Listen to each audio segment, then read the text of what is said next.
Hey, welcome to my channel. Thank you so much for being here. If you like what you hear, please subscribe. Today, I'm going to be talking to you about identifying your target reader.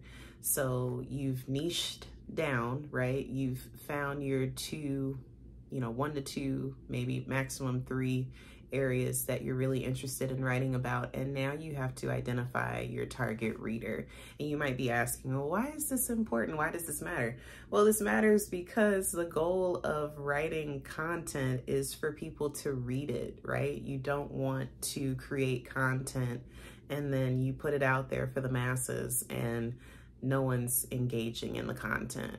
And this sometimes can be really hard to determine whether or not people are engaging in your content, because sometimes your clients may not always share those stats with you, or it may not be public for a reader to see how many other people have, clicked on an article. And all of that is okay, but the more you get involved and invested in your freelance writing and the topics that you're writing about, and the more that you start to kind of get a little bit, I don't know, not sensitive, but close to a space where you've really truly niched down and everything that you're putting out is really a labor of love, you want those statistics. You want people to engage in your content because it feels good.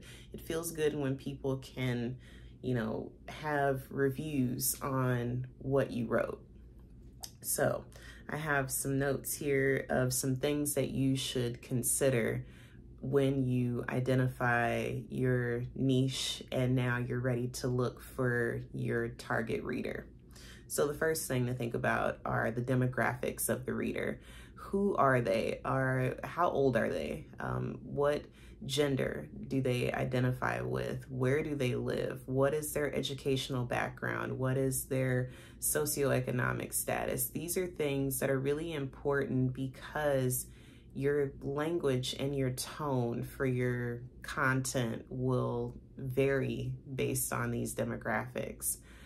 You have a lot of platforms out there that want to produce content that's at a high level. They use all these huge words in all of their content, and maybe they don't really explain a lot of medical jargon or medical conditions throughout their articles. And then you have a lot of platforms that do.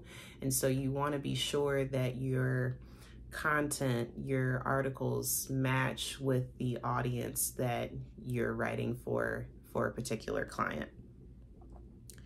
You also want to think about where your target readers may be getting their information. So I subscribe to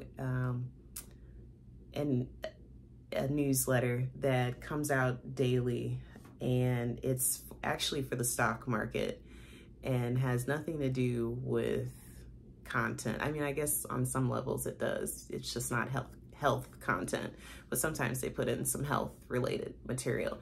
And I read from one of the newsletters recently that people are actually starting to get their content or their news from TikTok. It didn't say anything about, the demographics of that, but I mean, that people on TikTok are your Gen Zers and maybe a few millennials, and I just thought, oh my gosh, like people are actually getting their content from there.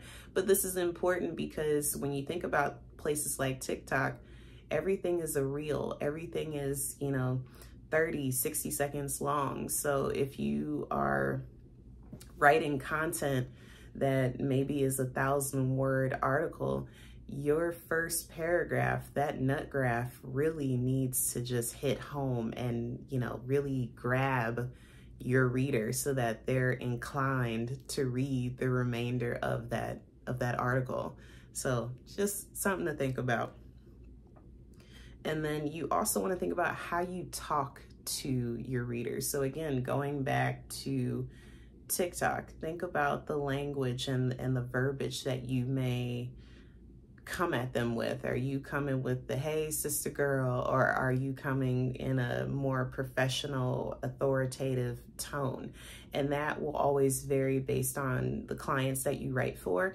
But then also, if you decide to have your own blog, and if you decide to write for some place like allnurses.com, your audience, how you talk to them is going to vary based on the platform. Some platforms will be far more structured than others, and you have to identify what space you want to fit in, because the language and the tone will absolutely vary.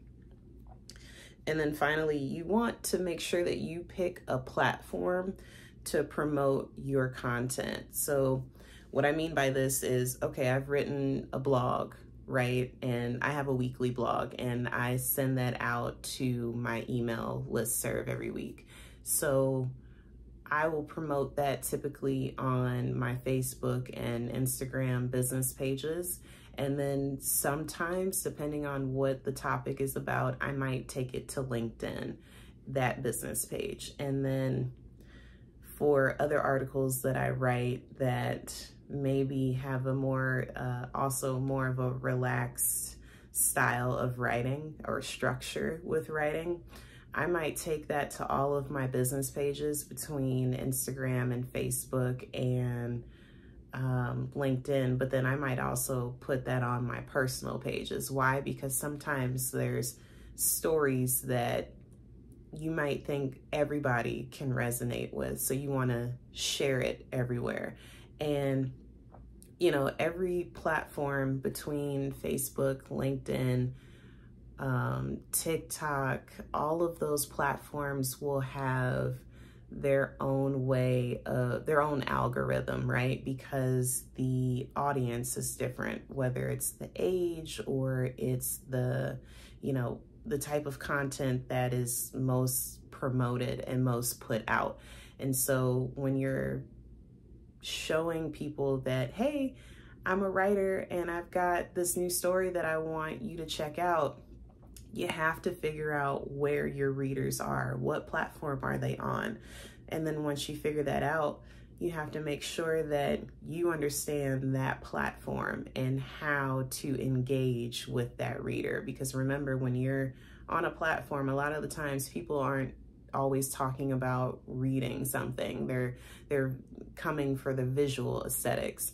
So drawing people into your articles may take a little bit of a special touch or finesse, but a lot of that just has to do with learning these different platforms and where your target readers are on social media.